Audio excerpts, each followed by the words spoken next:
नमस्कार, मी अक्षय. एडियन बातमीपत्रात तुम्हा सर्वांचं मनपूर्वक स्वागत करतोय. आज दिवसभरात घडलेल्या संपूर्ण घटनांचा आढावा आपल्याला घ्यायचाच आहे, परंतु त्या अगोदर नजर टाकूया आज दिवसभरात घडलेल्या काही महत्त्वाच्या आणि ठळक घडामोडींवरती. सरकार पूर्ण मंत्रिमंडळाचा विस्तार लवकर करणार नाहीये, तर खाते वाटप आणि मंत्रिमंडळ वाटपासाठी हे पक्ष असमर्थ असल्याचा प्रवक्ते अंबादास दानवे यांचा महायुतीवरती आरोप. तर पोलिसांचा धाक संपलाय की काय? कैलाश नगरात भर रस्त्यात टोळक्यांकडून तरुणावरती चाकू हल्ला, video viral. Kranti Chowk police ठाण्यात परस्परांविरोधात गुन्हा दाखल. आता बघूया सविस्तर बातम्या. गटनेता पद आणि विरोधी पक्षनेते पद शिवसेना उभाटाकडेच असणार असल्याचं मत शिवसेना प्रवक्ते अंबादास दानवे यांनी व्यक्त केलंय. तर पोलीस दबावाखाली काम करत असून त्यांना निर्णय घ्यायचा अधिकार नाहीये. नवीन सरकार आल्यावर देखील गुन्हेगारांवरती धाक नाहीये असा आरोप त्यांनी केलाय. मला वाटतं महाविकास आघाडीच्या पक्षस्तरावर जे निर्णय होईल ते योग्य निर्णय होतील. त्याच्यामुळं जो पक्ष निर्णय घेतो तो अंतिम असतो, मान्य असतो. तुमच्या पदावर काँग्रेसने दावा सांगितला. मला तर माझं पद महत्त्वाचं आहे किंवा नाही अशातला काही व्हॅल्यू नाही आहे. त्याला पक्षप्रमुख जो ठरवतो तो निर्णय फायनल असतो. काँग्रेसचे नेते असं म्हणतायत की काँग्रेसचा गटनेता होईल आणि विरोधी पक्षनेता पण होईल असं त्यांचा दावा आहे की पण अजून सत्ताधाऱ्यांकडून, मुख्यमंत्र्यांकडून किंवा अध्यक्षाकडून नेमकं संख्याबळ नसल्यामुळे त्याचा निर्णय अजून झाला नाही. होईल की नाही यावरही शाश्वती नाही. गटनेता करणं हा ज्याच्या त्याच्या पक्षाचा अंतर्गत प्रश्न आहे. होईल ही काही बातमी नाही, अजून झालं नाही ही बातमी खऱ्या अर्थानं पाहायला गेलं तर. त्याच्यामुळे होईल ही काही बातमी नाही आहे. ज्याच्या त्याच्या पक्षाचा अंतर्गत प्रश्न असतो, त्याच्या पक्षाचा गटनेता कोण असावा. गटनेत्याचा नाही, हा विरोधी पक्ष नेत्याचा विषय. विधान परिषदेमध्ये दादा तुमचे 7 आमदार आहेत, काँग्रेसचे 8 आमदार आहेत आणि पवार गटाचे 5 आहेत. तर विधानसभेमध्ये तुमचे 20, शरद पवारांचे 10 आणि काँग्रेसचे 16 आहेत. त्यामुळे हा पेच आहे. असं काही नाही. शिवसेनेचे आमदारांची संख्या 8 आहे, आपल्या माहितीच तो 7 नाही, आणि काँग्रेसच्या आमदारांची संख्या 7 आहे. परिषदेमध्ये काँग्रेस 7 आहे आणि शिवसेना 8 आहे. ओके, त्यामुळे हे पद तुमच्याकडेच राहील, काही विशेष येत नाही. विधानसभेत सुद्धा विरोधी पक्षनेते पद शिवसेनेला. हे पण आज होऊन या सगळ्या गोष्टीत मागणी केलेली आहे. आता मागणी केल्यानंतर सरकार आणि विधानसभा अध्यक्ष काय निर्णय घेतात त्याच्यावर अवलंबून आहे. शहरात एकाच आठवड्यामध्ये 2 खुनाच्या घटना ताज्या असतानाच सोमवारी सायंकाळी कैलाश नगरात भर रस्त्यावरती टोळक्याने एका कुटुंबावरती चाकू हल्ला केल्याच्या घटनेमुळे परिसरात खळबळ उडाली आहे. तर पोलिसांचा धाक संपलाय की काय असा प्रश्न निर्माण झाला असून सामान्य नागरिकांची सुरक्षा वाऱ्यावर असल्याची चर्चा सध्या जोरदार सुरू आहे. अनिकेत, रोहन अशी या घटनेतील संशयित आरोपींची नावे आहेत. तर विशाल संजय पिठले 29 राहणार दशलनगर, रमेश बरयू विठले 43 राहणार दत्तनगर हे दोघेही जखमी आहेत. अशोक चौक येथे आरोपी रोहनने आकाशच्या दुचाकीला कट मारला. त्यामुळे आकाश आणि आरोपी रोहन यांच्यात कैलासनगर येथे वाद झाला. त्यानंतर आकाशने भाऊ विशाल आणि रमेश यांना फोन करून बोलावलं. तर आरोपी रोहन याने देखील 5 मित्रांना बोलावून घेतलं. तेथून दोन्ही गटांमध्ये शिवीगाळ होऊन वाद झाला. रोहनच्या भावासह त्याच्या मित्रांनी चाकू, कोयते हाती घेत कुटुंबावरती हल्ला चढवला. यात विशाल आणि रमेश दोघेही गंभीर जखमी झालेत. तर एकाच्या डोक्याला 3 टाके पडलेत. जखमींवरती घाटी रुग्णालयात उपचार सुरू आहेत. या घटनेचा व्हिडिओ शहरभर व्हायरल झालाय. दरम्यान पिठले यांच्या तक्रारीवरून 8 जणांविरुद्ध जिन्सी ठाण्यामध्ये गुन्हा दाखल करण्यात आला होता. या घटनेचा व्हिडिओ सध्या व्हायरल झालाय. शनिवारी 7 डिसेंबर रोजी झालटाफाटा येथील एका हॉटेलमध्ये सॉफ्टवेअर इंजिनियर संतोष पेड्डी यांचा खून करण्यात आलाय. या घटनेची नोंद चिकलठाणा पोलीस ठाण्यात करण्यात आली आहे. या प्रकरणामध्ये 2 आरोपी अटकेत आहेत. सोमवार दिनांक 2 डिसेंबर रोजी हर्सुल कारागृहासमोरील मैदानावरती प्लॉटिंग व्यावसायिक दिनेश मोरे यांचा खून करण्यात आला. या घटनेची नोंद बेगमपुरा पोलीस ठाण्यात करण्यात आली आहे. यातील आरोपी सध्या अटकेत आहेत. नवऱ्याला नाही झाले नका होऊ, लेकराला व्हा असं म्हणत हर्षवर्धन जाधव यांनी त्यांची पत्नी आमदार संजना जाधव यांच्यावरती पुन्हा एकदा आरोप केलाय. सदर व्हिडिओ सध्या व्हायरल होतोय. जय शिवराय. येणाऱ्या 2 दिवसामध्ये म्हणजे 12 डिसेंबरला माझा आणि संजनाचा मुलगा आदित्य वर्धन याचा वाढदिवस आहे. आमचा वाद हा अर्थातच त्याच्या जन्माच्या अगोदरपासूनचा आहे, कारण लग्न त्याच्या जन्माच्या अगोदरपासूनच आहे.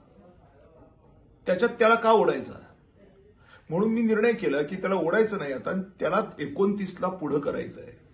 कारण की शेवटी घरामध्ये तर तेवढंच एक लेकरू आहे. मात्र त्याला प्रॉपर्टी ट्रान्सफर करत असताना ज्या अडचणी आल्या की त्यावेळेला संजनाने विरोध केला, ज्याचे डॉक्युमेंट्स माझ्याकडे आहेत. स्वतःच्या मुलाला प्रॉपर्टी देण्याला कोण बाई विरोध करते? तोच प्रकार मला आता जाणवतोय, कारण का कन्नड शहरामध्ये मी आदित्यच्या वाढदिवसाचे बोर्ड्स लावलेत, मात्र संजनाच्या एकाही कार्यकर्त्यांनी किंवा तिने बोर्ड लावलेला नाहीये. आता हा मुलगा हा दोघांचा आहे ना, पण त्याचं अभिष्ट चिंतन करायला ह्यांना काय प्रॉब्लेम आहे? हर्षवर्धन 12चा आहे, 14चा आहे, नालायक आहे, हरामखोर आहे, मोठीने बाई आणली, असं केलं तसं केलं. भगवंताला माहिती काय खरं आणि काय खोटं. पण वाटेल तितके माझ्यावरती आरोप ठेवून इलेक्शन्समध्ये ईव्हीएम आणि काउंटिंग घोटाळे करून काय करायचं नाही ते सगळं करून तुम्ही ते पद मिळवलंय. ठीक आहे, अभिनंदन आहे तुमचं. तरी सुद्धा का? कारण की ठीक आहे बाबा, तुम्हाला मिळालं ना, चला समाधान आहे आम्हाला, पण आम्हाला वाईट नाही आहे. पण कमीत कमी लेकराला तरी व्हा. नवऱ्याला नाही झालात नका हो, पण लेकराला व्हा. म्हणून मी सर्व कार्यकर्त्यांना त्यांच्या विनंती करतो हात जोडून, अरे लेकरू माझंच नाहीये, तुमचं पण आहे. लावा बोर्ड्स. 12 डिसेंबरला फक्त हर्षवर्धनचे बोर्ड नाही दिसले पाहिजे, संजनाचे पण बोर्ड दिसले पाहिजे की आदित्य वर्धनचं अभिष्ट चिंतन. आणि जर तुम्ही तेही नाही करू शकलात ना, तुमच्यातला क्रूरपणा हा आता माझ्या बाबतीतच नाही राहिला, तर तो आदित्यच्या बाबतीतही तुम्ही सुरू केलाय. हे निदर्शनास लोकांच्या येईल. तुम्ही कितीही पोलिसांच्या सिक्युरिटी आणि गार्ड्स घेऊन फिरलात आणि टाईटमध्ये वागलात, कारण की देशाचा सर्वोच्च माणूस तुमचा, राज्याचा सर्वोच्च माणूस तुमचा, जिसको मर्जी ठोक सकते हैं, जिसको मर्जी उठा सकते हैं, जिसको मर्जी जो कर सकते हैं, ये अगर तुम्हारे में है ना, लेकिन तुम्हारी अंतरात्मा तुमको कभी भी परमिशन नहीं देगी खुश रहने की, क्योंकि खुश रहना ये भगवान के हाथ में है, भगवंताच्या हातात आहे. तुम्ही मर्सिडीज गाड्या घेऊन फिरू शकता, पण तुम्ही खुश नाही राहू शकत. बॉस, खुश राहायचं असेल तर भगवान परमात्म्याचं जे सत्य आहे ते अंतरात्म्याला पटलं पाहिजे, तेव्हा अंतरात्मा तुम्हाला खुश ठेवते. तुम्ही कपडे चांगले घालू शकता, पण तुमच्या चेहऱ्यावरती नॅचरल स्माइल कधी येणार नाही. ती आणायची असेल तर ठीक आहे, मला नाही झालं, किमान आदित्याला तरी व्हा. धन्यवाद. 12 डिसेंबर. जिल्हाधिकारी कार्यालय परिसरामध्ये तहसीलदार कार्यालयाजवळ एका जुन्या 4चाकी वाहनाला आग लागून ती गाडी भस्मसात झाली. सदर गाडीचं अग्निशमन दलाने विझवली, त्यामुळे सदर आग पसरण्याचा धोका नेमकाच टळलाय. जिल्हाधिकारी कार्यालयाच्या मागील बाजूस असलेल्या तहसील कार्यालयाजवळ काही जुने वाहने ठेवण्यात आली आहे. त्यातील सुमो वाहनाला अचानक आग लागल्याची घटना बुधवारी सकाळच्या सुमारास घडली आहे. या आगीबाबत माहिती मिळताच अग्निशमन दलाच्या पदमपुरा पथकाने तात्काळ घटनास्थळी धाव घेतली. अग्निशामक अधिकारी सुरेश राठोड यांनी त्यांच्या पथकासह घटनास्थळी धाव घेत सदर आग विझवली व वेळेत आग विझवल्या असल्यामुळे आग पसरण्याचा धोका टळलाय.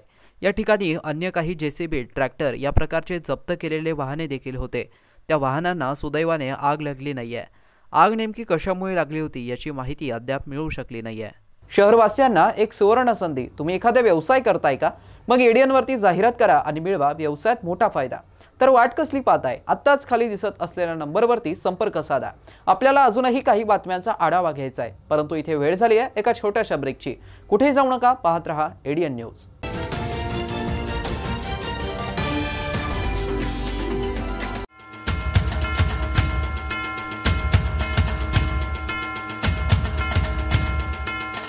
श्री क्षेत्र सातारा खंडोबा यात्रेनिमित्त येणाऱ्या भाविकांचं हार्दिक स्वागत. स्वागतोत्सुक श्री क्षेत्र खंडोबा देवस्थान विश्वस्त मंडळ सातारा, छत्रपती संभाजीनगर.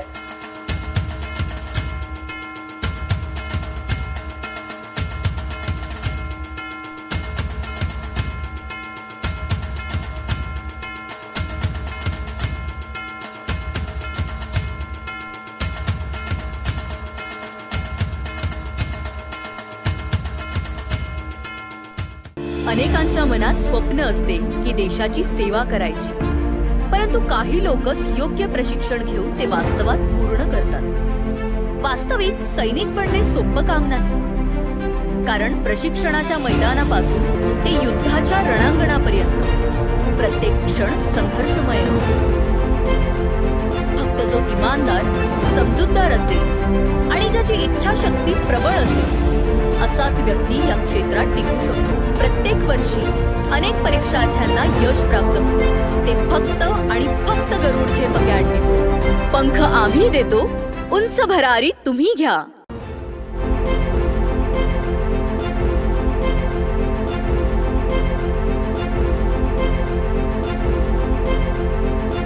बॉस बिगेस्ट ओला सीजन सेल. खरीदिए ओला एस पूरी रेंज पर.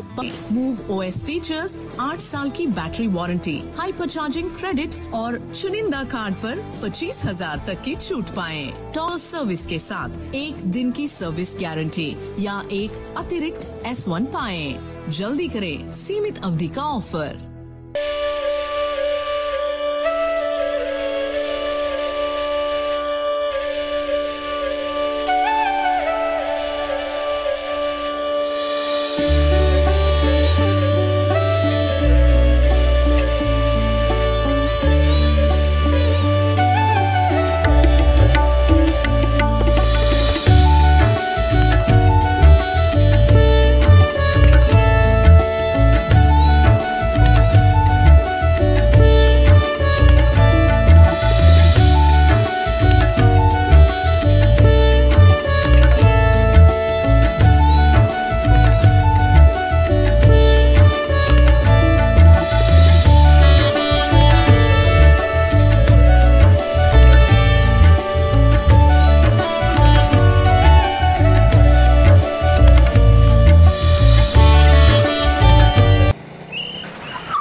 मस्त मास्क पहना रे तूने. Thank you sir. वो जान बचाने के लिए पहनना पड़ता है ना सर. रेडीमेड है या टेलर मेड है? ऑनलाइन ऑर्डर किया है सर. एक और है ना सर. देना. बहुत मस्त लगे आपको. ये ना सर. सर ना भाई, जान बचाने के लिए बाइक चलाते वक्त सिर्फ खोपड़े पे मास्क पहनेगा तो खोपड़े को कौन बचाएगा? समझ गया सर. हेलमेट ऑनलाइन ऑर्डर कर, वरना हमेशा के लिए ऑफलाइन हो सकता है. Okay sir. ये ले. चल हम ये भी ऑनलाइन भर दे. हेलमेट पहने, ट्रैफिक नियमों का पालन करे, जिंदगी के सफर को सुरक्षित रखे.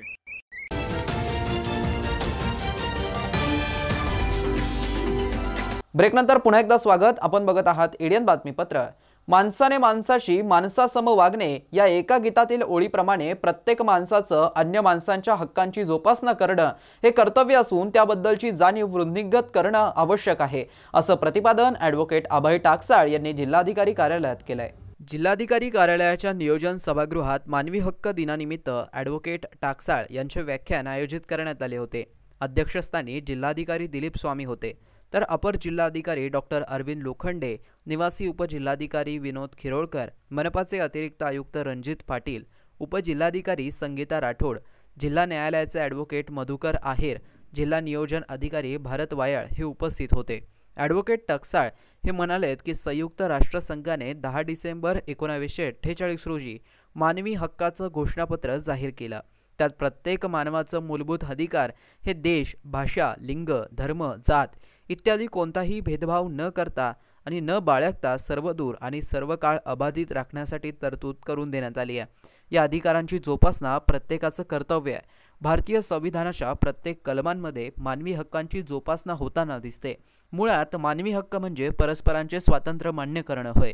अध्यक्षीय समारोपामध्ये जिल्हाधिकारी स्वामी म्हणाले की संविधान दिलेल्या मूलभूत हक्क आणि अधिकार यांच्या पालनातून आपण मानवी हक्कांची जोपासना करीत असतो. मानवी हक्कांची जोपासना करणं हे प्रत्येक मानवाचं कर्तव्य असलं तरी त्याचं पालन आपण करतोय की नाही याची सुरुवात आपण आपल्या घरापासून करावी. प्रत्येक धर्मात मानवी हक्कांची जोपासना करण्याचं आध्यात्मिक तत्त्वज्ञानातून सुद्धा सांगितलंय. प्रत्येक माणसाची मानवी हक्कांची जपणूक करणं हे आद्य कर्तव्य आहे, असंही स्वामी म्हणालेत. प्रास्ताविक मुबारक पठाण यांनी केलंय, तर आभार पूनम तरार यांनी म्हटलंय. सूत्रसंचालन रोहिणी माळी यांनी केलंय. जन्माला येणारे प्रत्येक मूल जे आहे ते डिपेंडंट आहे, परावलंबित आहे आणि त्या जन्माला येणाऱ्या मुलापासून ची काळजी घेणं आणि त्याचं जे काही मानवी हक्क आहेत याची काळजी घेणं हे याच्यामध्ये अपेक्षित आहे असं मला स्वतःला वाटतं.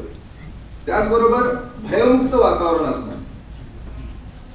कुठल्याही प्रकारचं पोलीस या ठिकाणी उपस्थित आहेत, पोलीस आहेत म्हणून आम्ही भयमुक्त वातावरणात आहोत आणि कुठल्याही प्रकारचं भय नसावं, सगळ्या प्रकारचं स्वातंत्र्य असावं आणि त्या स्वातंत्र्यामध्ये वावरत असताना प्रत्येकाला संरक्षण मिळालं पाहिजे, अभय मिळालं पाहिजे, अशा प्रकारचं देखील या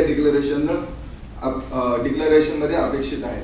त्याचबरोबर हे कुठल्या एका देशापुरतं नाही, म्हणजे एक फार मोठे महत्वाचं डॉक्युमेंट आहे की ज्या डॉक्युमेंटमध्ये जे आज आपलं संविधान आहे आपल्या देशापुरतं सीमित आहे आणि आंतरराष्ट्रीय व्यवहार देखील आपण कसे करायचे हे देखील त्याच्यामध्ये जरी असलं तरी आपण एक सार्वभौम देश आहोत आणि या सार्वभौम देशासाठीच आपलं हे संविधान आपण स्वीकारलेलं आहे. परंतु हे जे डिक्लेरेशन आहे याला कुठल्या सीमा नाहीये.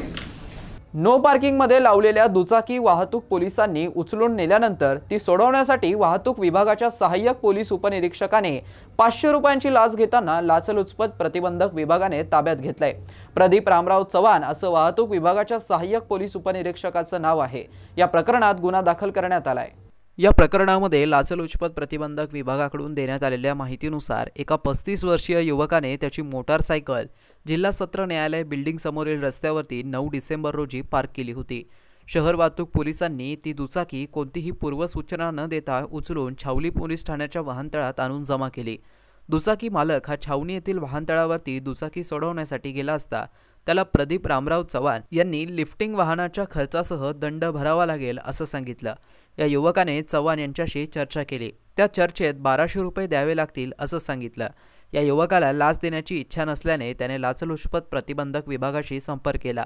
त्यानंतर पोलीस निरीक्षक Shantilal Chavan, police head constable Ravindra Kale, Sainath Todkar, police अंमलदार CN बागुल यांनी 10 डिसेंबर रोजी सापळा रचला. यात वाहतूक पोलीस विभागाचे फौजदार चव्हाण यांच्याशी दुचाकी मालकाने तडजोड केली. तडजोडीअंती चव्हाण यांनी 700 रुपयाची लाच मागितली. दुचाकीचा मालक असणाऱ्या युवकाने प्रदीप चव्हाण यांना लाच दिल्यानंतर चव्हाण यांनी 200 रुपयांची पावती युवकाच्या हातात देत 500 रुपयाची लाच खिशात घातली.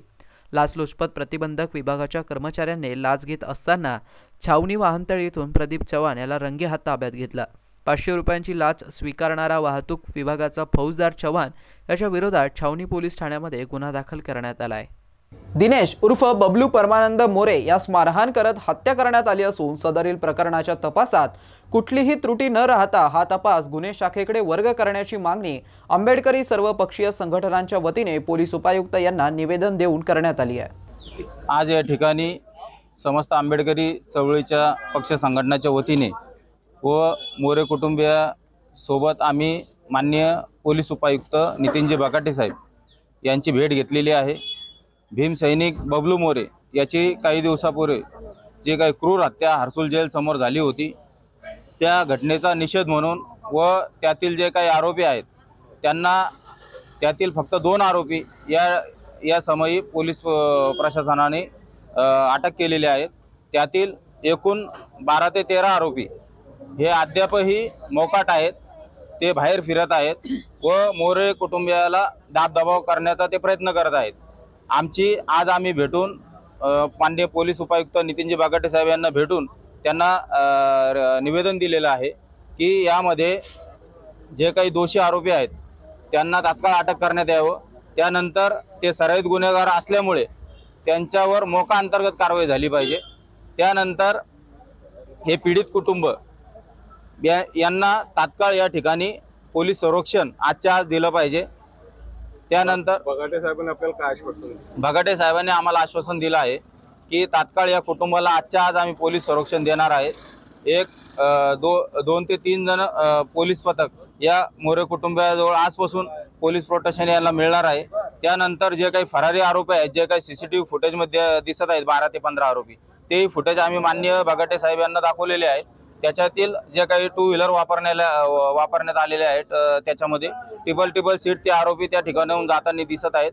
तर तेही फुटेज आम्ही माननीय उपायुक्त साहेबांना या ठिकाणी दिलेले आहेत. कर्मचाऱ्यांना आग्रहाची विनंती आहे आणि सर्व भीमगर्जना मित्रमंडळ बबलूचे आपले त्यांना पण मी आग्रहाची विनंती करते भाऊच्या जी बळी घेतली त्यांना कडक आणि कडक शिक्षा म्हणजे फाशीची शिक्षा भेटायला पाहिजेत, कारण की तो कोणाचे कधी आतापर्यंत भांडण झालं नाही, त्यानं कधी कोणाला मारहाण केली नाही आणि आज त्याला जीवाशीच मारून टाकलं। त्याच्यामुळे आम्हाला फक्त त्या आरोप्यांना फाशीचीच सजा भेटायला पाहिजेत। त्यांना फाशी नाही दिली तर आम्ही चौघी बहिणी आणि माझी आई आम्ही इथं आत्मदहन करणार आहे आणि आम्ही निश्चयच घेतला, आम्हाला जर न्याय भेटला नाही तर आम्ही पोलीस स्टेशन आम्ही आमचं आत्मदहन करू। आमचा भाऊ गेला म्हणजे आम्ही असं समजून घेऊ आज आमचं आयुष्य सुद्धा संपलं। आम्ही धमकी नाही देत तर आम्ही करूनच दावणार आहे। हे सर्व जनतेलाच आमचं आव्हान आहे की आम्ही हे करून दाखवणार आहे। आमच्या भावाला आम्हाला न्याय द्यायलाच पाहिजे आणि न्याय भेटायलाच पाहिजे। त्याचा गुन्हा काय आहे तो आम्हालाही तुम्ही सिद्ध करून दाखवा, त्यानं काय गुन्हा केला होता म्हणून त्याला जीवाशीच मारलं म्हणून। शहर जिल्हा काँग्रेस कमिटीच्या वतीने परभणी येथे संविधानाची प्रत अवमान केल्याप्रकरणी घटनेचा निषेध करण्यासाठी व आरोपींना कठोर शिक्षा झाली पाहिजे या मागणीसाठी निदर्शने करून प्रशासनास निवेदन सादर करण्यात आले। छत्रपती संभाजीनगर औरंगाबाद शहर जिल्हा काँग्रेस कमिटीच्या वतीने आमचे वरिष्ठ पदाधिकारी आणि सर्व माता भगिनी आयुक्त साहेबांना निवेदन एवढ्यासाठी दिलेलं आहे की काल जे परभणीमध्ये ज्या माथे फिरवून जी बाबासाहेबाच्या प्रतिमेचा अपमान केलेला आहे, त्या घटनेचा अपमान केलेला आहे, तर त्याचा मला असं वाटतं की तो माथे फिरून असून त्याच्या मागे कुठली तरी पाठीमागं सुप्त हे आहे, ताकद आहे आणि त्याचा आम्ही निषेध करण्यासाठी आलो।